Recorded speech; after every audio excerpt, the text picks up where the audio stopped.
Les terroristes de Barcelone. Élysée, les chefs des 4 principaux partis reçus par Mitterrand. Bourse, les valeurs françaises et le franc remontent. Roland Garros, perturbé par la pluie, Borg a passé le premier tour. Mesdames, Messieurs, bonsoir. Si vous regardiez ce journal hier soir, vous avez pu vivre en direct le début du dernier acte de la prise d'otage de Barcelone. On avait pu craindre un moment que l'issue soit tragique. Or, tous les otages ont pu être libérés. Certains d'entre eux sont blessés. Et il n'y a qu'un mort chez les terroristes d'extrême droite, apparemment, qui entendaient obtenir la libération du lieutenant-colonel Terrejo et partir pour l'Argentine. Aujourd'hui, le gouvernement de M. Calvo Sotelo s'est réuni en séance extraordinaire et la confusion quant au motif de l'opération du commando est à son comble. Mais avant d'aller plus loin, revoyons tout de suite les images stupéfiantes de la libération des otages et de la reddition des terroristes. Philippe Rochaud. Sur les toits de la Banque centrale de Barcelone, un membre du commando menace d'exécuter l'un des otages si la police donne l'assaut. Pourtant, après un siège qui aura duré 37 heures, les brigades spéciales d'intervention ouvrent le feu. Confusion totale, on croit que des otages sont blessés, mais le commando n'a pas eu le temps de tirer. Les otages sur le toit vont se relever, vous allez le voir, ils sont sains et saufs, pas de bavure, seul un des membres du commando est abattu. Les otages, ils sont plus d'une centaine, forcent alors la grille d'entrée de la banque en criant aux policiers « Ne tirez pas, sinon ils vont nous abattre ». Sur les Ramblas de Barcelone, désertés par la foule, c'est la fuite éperdue. Mais parmi eux se cachent des membres du commando. Ils ont jeté leurs cagoules et profitent de la panique pour s'enfuir. 11 personnes seulement seront arrêtées, alors que les otages affirment qu'ils étaient plus de 20. Face à la Banque centrale, cette bouche de métro de la place de Catalogne va servir de refuge aux otages libérés. 250 au début de l'opération, ils étaient encore 110 à l'heure de l'assaut final. Ce soir, ils sont tous libres, mais restent en observation dans un hôpital de Barcelone.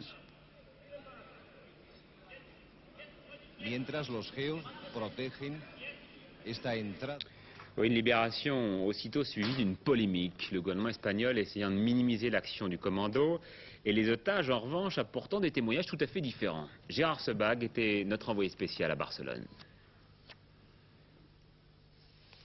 Il existe un certain malaise dans les milieux politiques de Barcelone et aussi parmi la population. En effet, ce qui frappe, c'est qu'hier, tard dans la nuit, au cours d'une conférence de presse, les autorités militaires ont eu comme première réaction d'affirmer qu'il ne s'agissait pas d'un commando d'extrême droite, mais de simples truands ou d'anarchistes. Cette opinion n'est pas partagée par tous et cet empressement étonne. Pourquoi dit-on ici cacher la vérité? L'extrême droite n'a pas baissé les bras et n'accepte pas la jeune démocratie espagnole. Elle joue sur la fragilité des institutions et souhaite le retour d'une forme de fascisme. Qui étaient les membres de ce commando? D'après tous les témoignages, fort bien organisés, structurés militairement, gantés avec des cagoules, s'appelant uniquement par des numéros, n'ayant pas touché au coffre et à un moment ayant même essayé de brûler les billets de banque.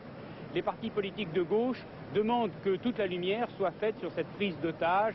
Certains parlent d'un complot plus vaste, ce qui pourrait être confirmé par les arrestations dans le courant de la nuit, une dizaine, dit-on, des suspects résidant dans un hôtel et qui seraient, eux, bien connus pour appartenir à des organisations d'extrême droite. Il a dit qu'ils ont dit que les assaltants, oui, ce sont anarchistes. Les anarchistes, oui, c'est ce que dit. Non, c'est pas vrai, à votre avis. Non, ultra droit. Ultra droite, oui. Ce sont les fascistes. Oui. Oui. Il y a quelques forces armées, des golpistes de l'F-23, le Ferrière Madrid. Et alors, à votre avis, pourquoi on dit que ce sont des anarchistes? Pourquoi on dit ça? Non, les anarchistes ne sont pas organisés avec mitraillettes, avec poursuites, avec une conception militaire. Comprenez bien? Ils veulent nous faire croire que ces 11 personnes sont des voleurs, de gens normaux, mais j'ai travaillé à la banque aussi, j'ai parlé avec mes amis de Banque centrale, avec le Rhin, et ils m'ont dit que vraiment, ils étaient directement militarisés, la façon dont ils parlaient, et puis la façon de se diriger les autres, et puis l'armement. Je viens d'apprendre à l'instant que 3 de ces terroristes sont soupçonnés d'être responsables de hold-up, de 6 hold-up en France, dans les Pyrénées-Orientales, dans les mois qui viennent de se terminer. Élysée, ils y étaient tous aujourd'hui, Georges Marchais, Jacques Chirac, puis Jean Le Canuet, enfin Lionel Jospin dans l'après-midi, bref, tous les chefs de parti que François Mitterrand avait souhaité rencontrer pour recueillir les avis des uns et des autres au moment où commence son septennat. C'est Jean-Michel Mercurol qui nous fait le compte-rendu de cette journée de dialogue. 10 heures ce matin, tête-à-tête Mitterrand-Marchais, la première entrevue du chef de l'État avec le chef de l'une des principales composantes de la majorité présidentielle. Après la défaite de Giscard d'Estaing à laquelle nous avons contribué pour notre part, le Parti communiste français met et mettra tout en œuvre pour confirmer ce succès lors des élections législatives et que nous étions prêts à prendre toutes nos responsabilités à tous les niveaux, au gouvernement et à tous les niveaux, pour la mise en œuvre de la politique nouvelle qu'attendent les Françaises et les Français. Plus brève, la visite de Jacques Chirac s'achève sur le mutisme du maire de Paris à sa sortie de l'Élysée. Jean Le Canuet, pour sa part, remarque à la suite de son entretien avec le président de la République les nombreuses convergences en matière de politique étrangère, les SS-20 soviétiques par exemple, ou bien l'Europe.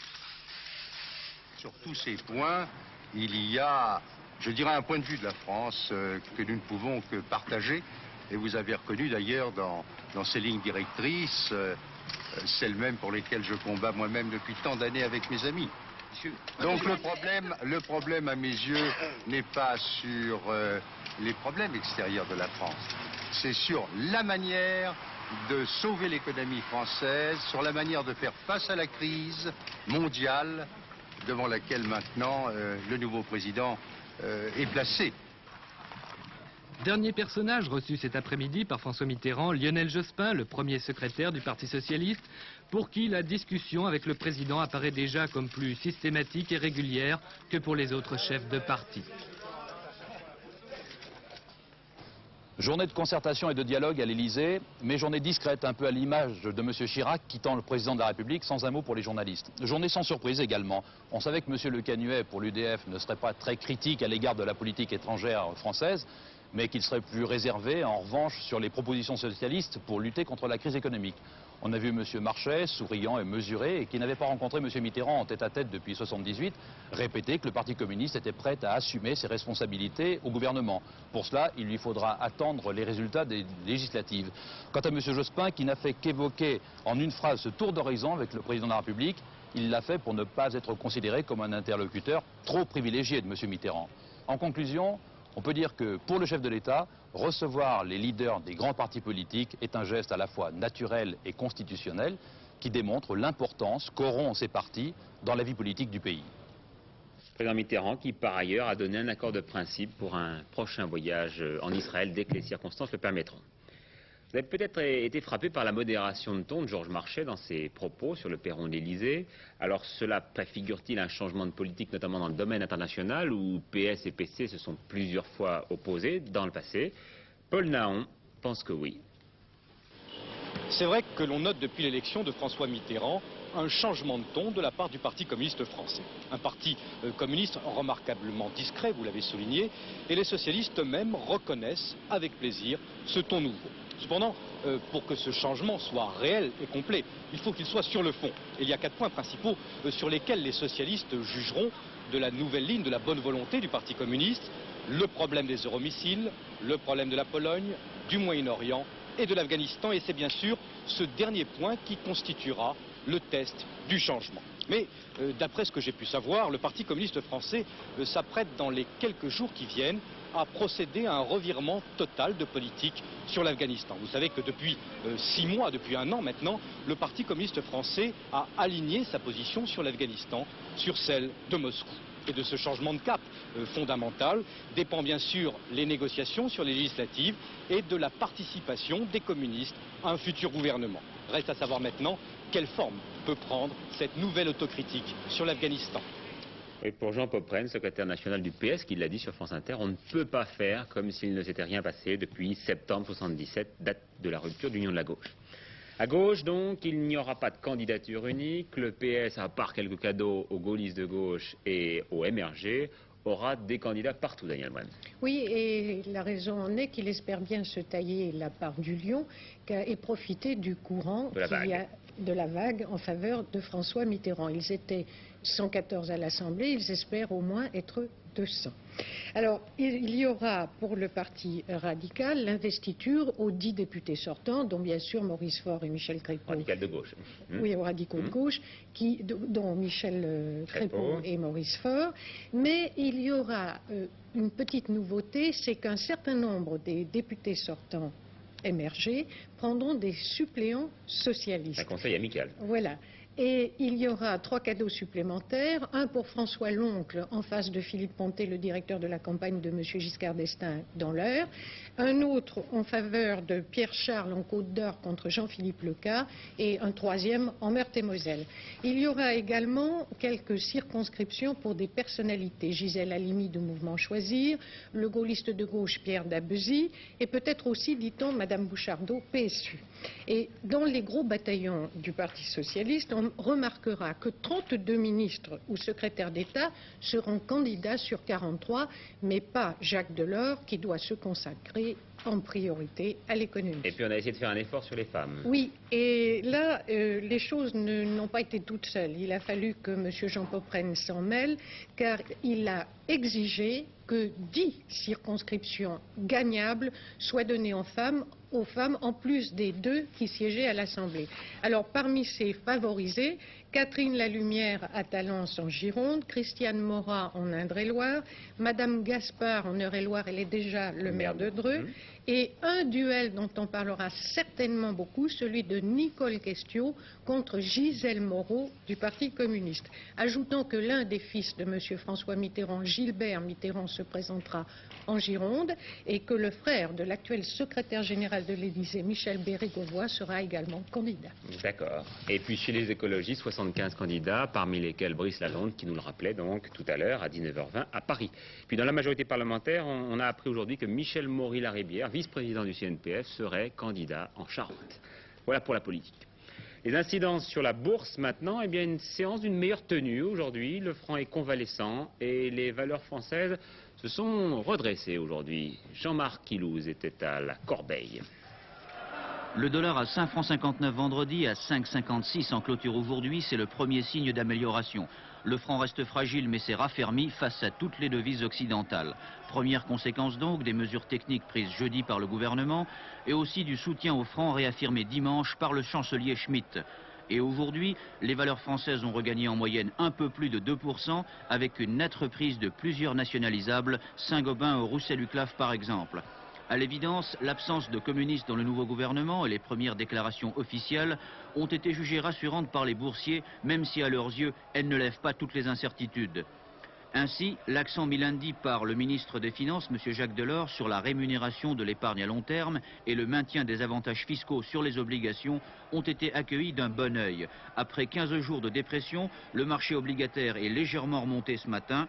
Une tendance qui devrait se confirmer demain, beaucoup de détenteurs d'obligations n'ayant eu connaissance que tardivement aujourd'hui des déclarations de M. Delors.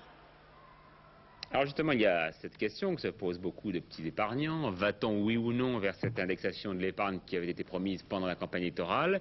Et si oui, à quelles conditions? Eh bien, Jean Pézieux essaie de répondre à toutes ces questions qui nous intéressent très directement. Il y a en France 46 millions de livrets d'épargne courante délivrés par les caisses de l'Écureuil, les PTT et le Crédit Mutuel.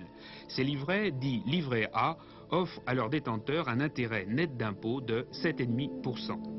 C'est l'épargne populaire qu'on place et qu'on retire quand on le désire. Un avantage payé très cher aujourd'hui avec une hausse des prix de 13,6%, ce qui veut dire que les épargnants perdent environ 5% par an sur leurs économies. L'an dernier, le total des dépôts atteignait 500 milliards de francs, l'équivalent du budget de la France. À quoi sert cette épargne? Pour les 9 dixièmes, elle est disponible pour les épargnants. Le reste va à la caisse des dépôts. Épargne nouvelle et revenus de l'épargne accumulée servent à divers financements à long terme. Logement, Collectivités locales, entreprises nationales, mais aussi intervention sur le marché financier et le marché monétaire.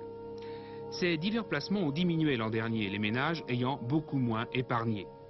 Pour enrayer le mouvement, mais surtout pour protéger les épargnants contre l'amputation de leurs économies par l'inflation, le gouvernement envisage d'indexer les livrets de caisse d'épargne. On a envisagé divers systèmes.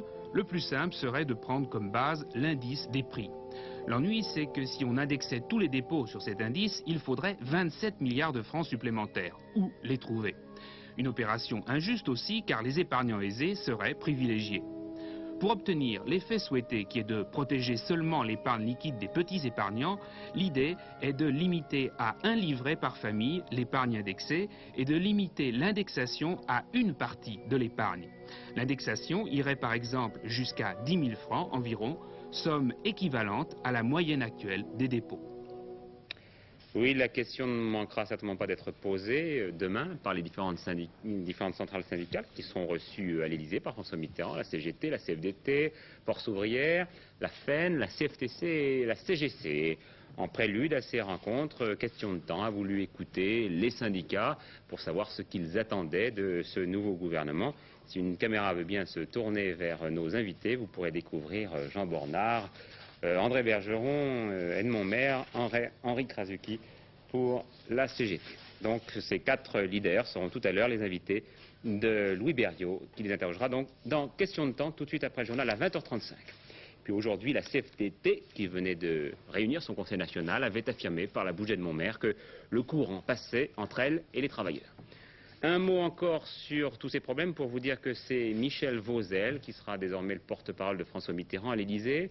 Michel Vauzel, un avocat de 36 ans, militant socialiste depuis 5 ans, ancien collaborateur de Jacques Chaban-Delmas à l'hôtel Matignon, et puis adjoint au maire communiste d'Arles. C'est lui qui a défendu François Mitterrand au moment des poursuites engagées par les pouvoirs publics à la suite des émissions de Radio Riposte, c'est-à-dire la radio libre du PS. Et puis, comme directeur de cabinet de François Mitterrand, il y aura André Rousselet, comme chef de cabinet Jean Glavany, et comme conseiller aux affaires étrangères Régis Debray.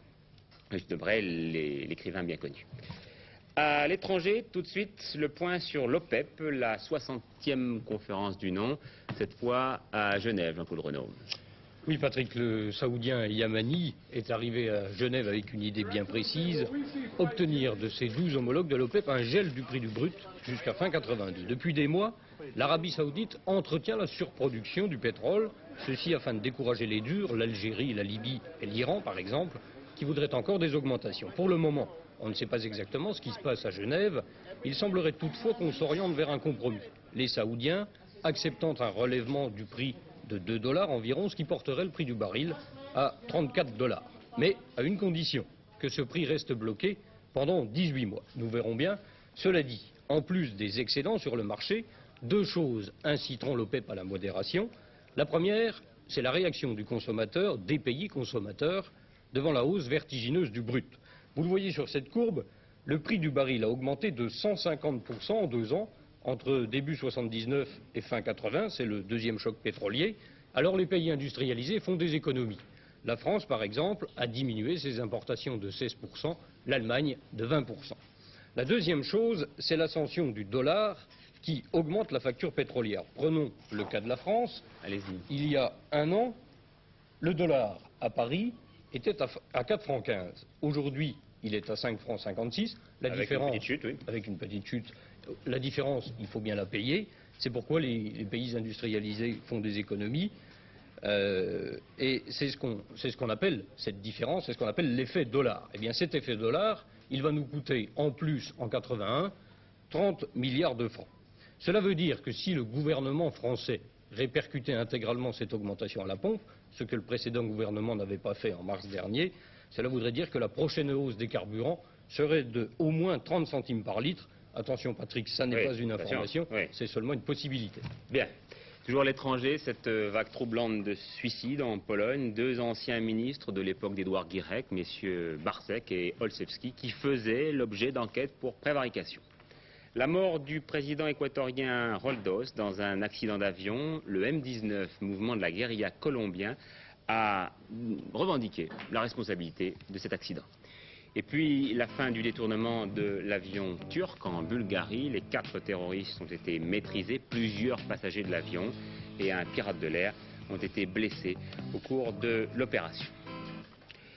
Les avocats de Philippe Maurice, reçus tout à l'heure à l'Élysée par le chef de l'État. Vous savez qu'un recours en grâce avait été remis à Valéry Giscard d'Estaing après le rejet en mars dernier du pourvoi en cassation du condamné.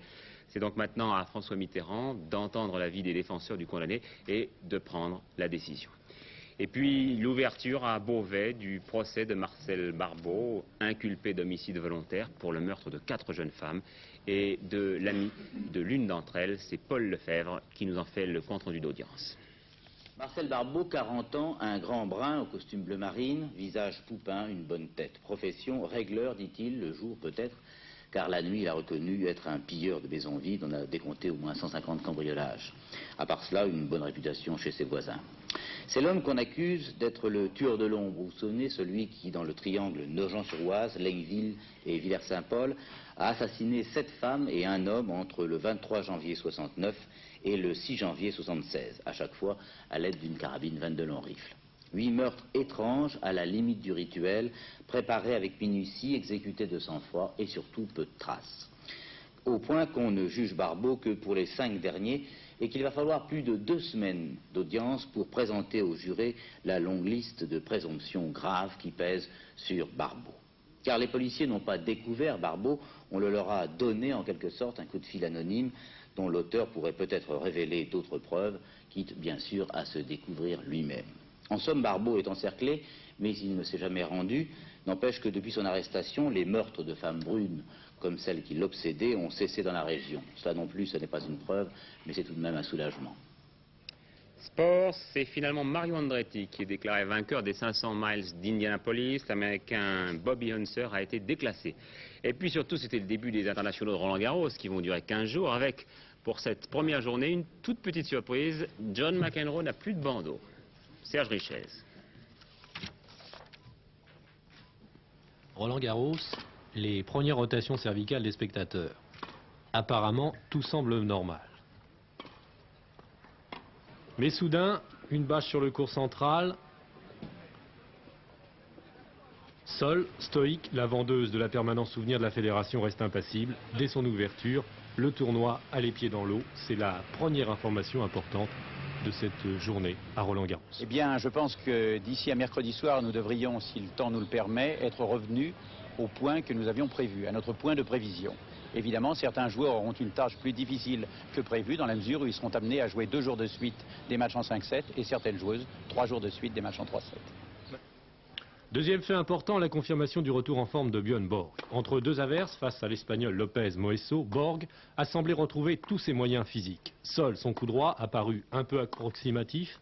Encore 2 tours selon les spécialistes et le Suédois devrait retrouver son meilleur niveau. Une victoire en 3-7, 6-2, 6-2, 6-2. Parfois, on a eu l'impression qu'il aurait fallu au moins 2 raquettes à son modeste adversaire pour reprendre ses retours.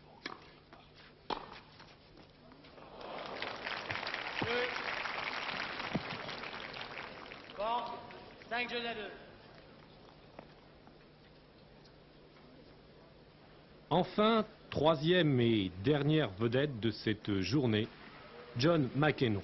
Un John McEnroe au physique inhabituel, une coupe de cheveux très sage, mais surtout cette suppression du bandeau de tête. Un ace, puis un autre, visiblement John McEnroe est en forme. Il rencontre actuellement son compatriote Van Patten, un match qui aurait dû être terminé depuis bien longtemps, mais voilà, la pluie, toujours cette pluie au cours de la journée. Borg est déjà retourné à son hôtel, McEnroe est toujours sur le court. Avantage ce soir aux Suédois.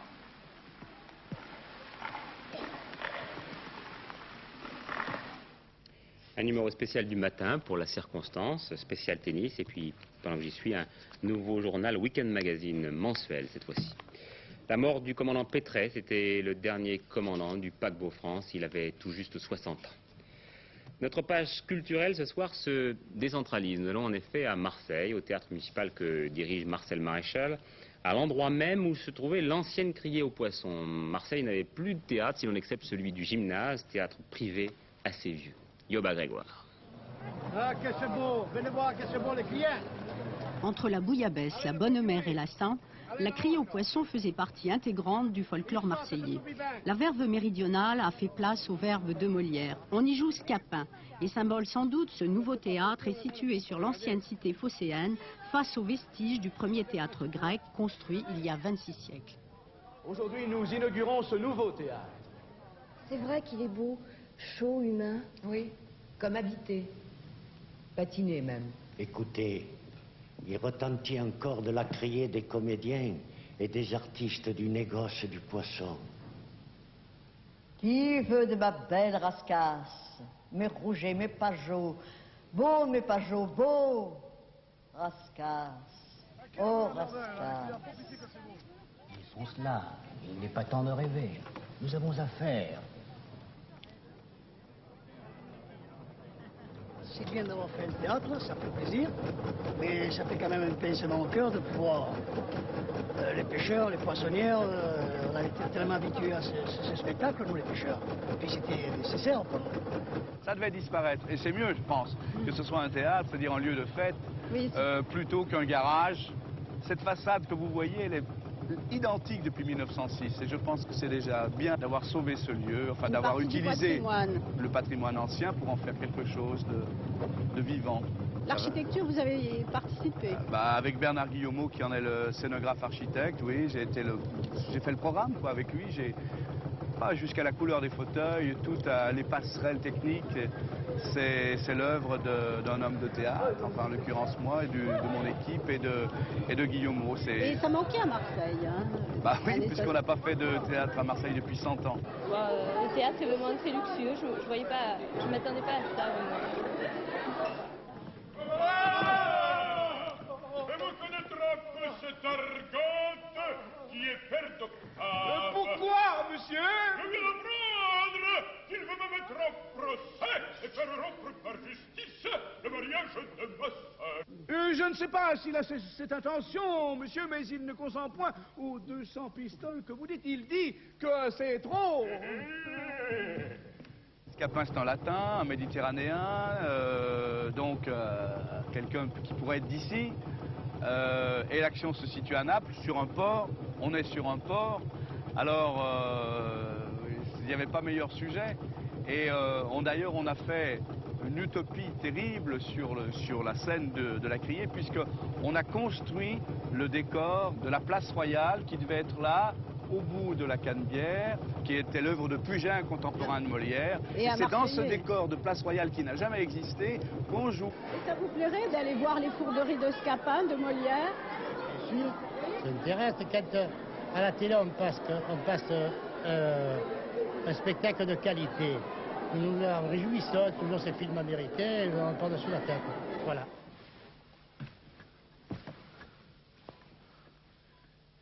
Et moi, qu'on me porte au bout de la table, en attendant que je meure.